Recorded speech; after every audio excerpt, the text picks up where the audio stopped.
임마누엘이 무슨 뜻이라고요?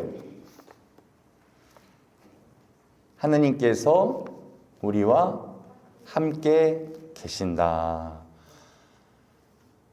놀랍지 않나요?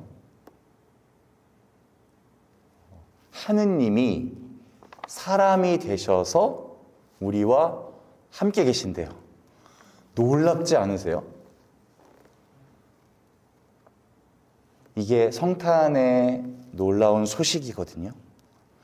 예수님이 오신 이유를 오늘 복음에서 뭐라고 얘기했냐면 그분께서 당신 백성을 죄에서 구원하실 것이다. 그분이 이 땅에 오신 이유가요, 우리를 죄에서 구원해 주시기 위해서래요. 우리가 이 얘기를 사실 너무 많이 들었어요. 너무 자주 들었기 때문에 오히려 그 의미를 잘 생각해 보지 않았어요. 아, 그런가 보다. 그럴 수도 있겠구나 생각할 수도 있는 문제예요. 과연 우리를 죄에서 구원한다는 것은 어떤 의미인가? 죄로부터 탈출하는 거잖아요. 성경에 탈출하는 내용이 나온 부분이 있어요.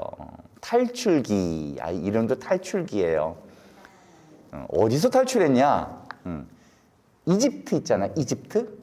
에집트. 그래서 한자말로 애굽이라고 했어요. 그래서 출애굽, 탈출애굽이란 뜻이에요. 이 탈출기를 묵상해보면 성탄을 준비하는데 아주 좋겠구나라는 생각이 들었어요. 성경에서 폭넓게 사용되는 단어 중 하나가 구원이라는 단어예요. 우리 삶을 억압하는 수많은 것들로부터 탈출하는 거예요. 살다 보면 억압이 참 많습니다.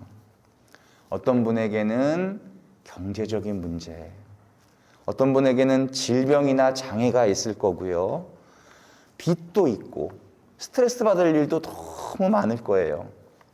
하느님을 생각조차 못하게 만드는 일들이 많습니다.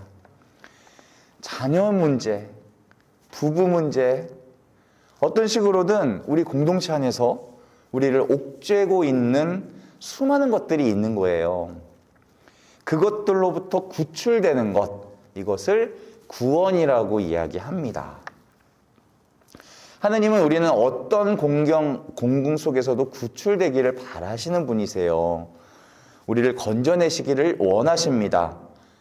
그래서 성경이 말하는 하느님은 구원의 하느님이에요. 이렇게 구원을 폭넓게 말하고 있지만 더 중요한 구원이 있어요. 우리가 참된 자유를 누리기 위해서 반드시 얻어야 할 구원인데요. 이걸 얻지 못하면 인생의 모든 문제가 다 해결된다 하더라도 소용이 없어요.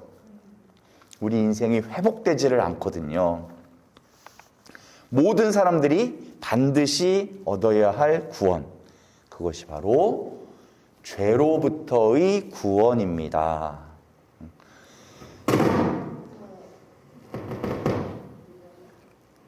깜짝이야.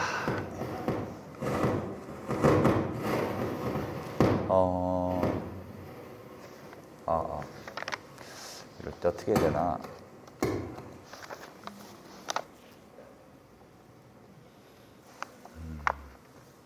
그냥 한번 해볼게요. 네. 성경은 이스라엘 사람들의 이야기로 시작되잖아요. 이 사람들이 어떤 사람들이냐면 종노릇하던 사람들이에요. 이집트에서 파라오의 학대를 받던 사람들, 아주 힘겹게 살던 사람들이었습니다. 너무 힘들어서 부르짖었어요. 하느님 제발 좀 도와달라고, 구원해달라고. 하느님께 구해달라고 외치니까 하느님이 어떻게 했어요? 사람을 보내주셨어요. 누굴 보냈냐면 모세를 보내주셨어요. 모세를 통해서 에집트에서 꺼내주셨어요. 이걸 뭐라고 하냐면 출애굽 사건이라고 해요.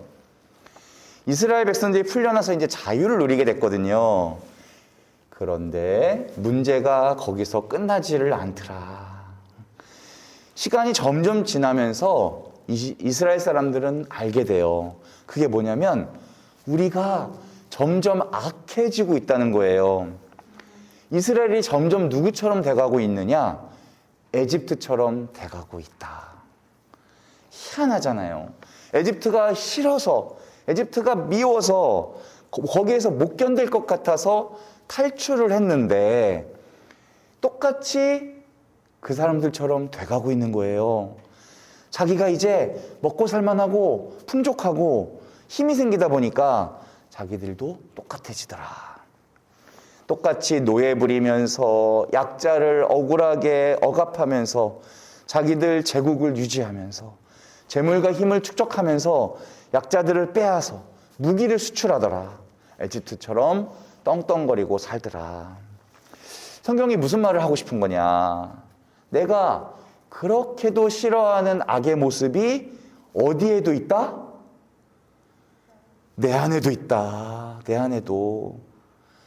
상황과 조건이 맞지 않았을 뿐이지 이게 다 갖춰지고 나니까 내 안에도 에집트와 같은 악의 성향이 드러나기 시작한다는 거예요. 힘없고 약할 때는 윗사람의 횡포를 받다가 힘이 생기니까 이제 아랫사람에게 횡포를 부리는 거예요. 악한 사람, 저 사람이 문제가 아니라 악의 성향이 문제였던 거예요. 눈에 보이는 저 나쁜 놈, 저 놈이 사라지면 문제가 해결되는 것이 아니라 내 안에 악의 성향이 여전히 있는 거예요. 그렇게 욕하다가도 기회가 되고 상황이 되면 나도 그렇게 살고 싶어진다니까. 그래서 이스라엘이 나중에 뭘 깨닫게 되냐면 우리는 새로운 출애굽이 필요하다. 이미 과거에 경험했지만 우리는 몸만 빠져나왔구나. 참된 자유를 아직 못 얻었구나. 몸은 나와 있지만 죄에 억눌려서 여전히 노예 상태로 있는 거구나. 우리가 몸이 편안해지고 문제가 해결됐다고 다 자유로워지는 게 아니로구나. 우리 안에 있는 악의 성향 자체가 남아있는 한 우리는 자유로울 수가 없어요. 그래서 깨닫는 게 있어요. 하느님의 구원이 바로 이런 거로구나. 우리를 죄로부터 꺼집어낼 출애굽이 필요하구나. 그런 말이 나오기 시작하는 거예요. 그래서 신앙생활은요, 단순히 내 문제 해결하려고 하는 게 아니에요. 내 몸 건강하려고 신앙생활 하는 게 아니에요. 예수님을 믿는다는 건 내 안에 도사리고 있는 죄의 성향을 몰아내고 예수님과 함께 있지 않으면 나한테는 참된 구원이 없구나라는 것을 깨닫는 거예요. 그래서 신앙생활을 할 때, 시작할 때 제일 중요한 게 뭐냐면 내 안에 있는 죄를 깨닫는 거예요. 이게 얼마나 심각한지, 이 죄가 얼마나 심각한지를 보고 깜짝 놀라야 돼요. 그래야 우리가 구원으로 갈 수가 있어요. 내 안에 있는 죄의 뿌리가 얼마나 참담한지를 보게 되면 우리는 누구를 붙들게 될까요? 예수님을 붙들게 되는 거예요. 구세주를 필요로 하게 되는 거예요. 진짜 성탄을 기다리게 되는 거거든요. 나도 어떻게 할 수 없는 내 무력감을 알게 되면 에집트에서 종살이하던 이스라엘 사람들이 외쳤잖아요. 제발 좀 살려달라고. 하느님을 향해서 우리도 외치게 될 거예요. 하느님 도와주세요. 이게 신앙생활이에요. 첫 번째 출애굽이 모세를 따라 에집트에서 나오는 것이라면 새로운 출애굽은 예수님을 따라서 죄에서 나오는 거예요. 그래서 이 과정에서 제일 중요한 게 뭐냐면 내가 죄인이라는 것을 아는 거. 그리고 나서 뭐 하는 거예요? 따라가는 거예요. 가만 보시면 에집트에서 이스라엘 사람들이 했던 중요한 일은 자기들이 애쓰고 노력하는 게 아니었어요. 뭐 했냐면 모세를 따라갔어요. 그냥 따라가면 되는 거였어요. 그러면 그들은 출애굽을 하게 됐어요. 그럼 우리가 죄에서 구원받기 위해서 뭘 해야 되느냐? 힘쓰고 애쓰고 하는 게 아니에요. 예수님을 따라가는 거예요. 예수님이 우리더러 따라오라고 하셨나요? 저리 가라고 하셨나요? 따라오라고 하셨잖아요. 그러니까 얼마나 행복해. 그때는 내가 좀 내 것을 내려놔야 돼요. 내가 옳다고 생각했던 믿음들을 내려놓고 제자들처럼 소박하게 예수님을 좀 따라가는 거. 그게 바로 출애굽하는 거, 탈출하는 거예요. 며칠 남지 않는 대림의 이 시간이 죄로부터 꼭 탈출하시는 기회가 되시기를 기도하겠습니다. 아멘.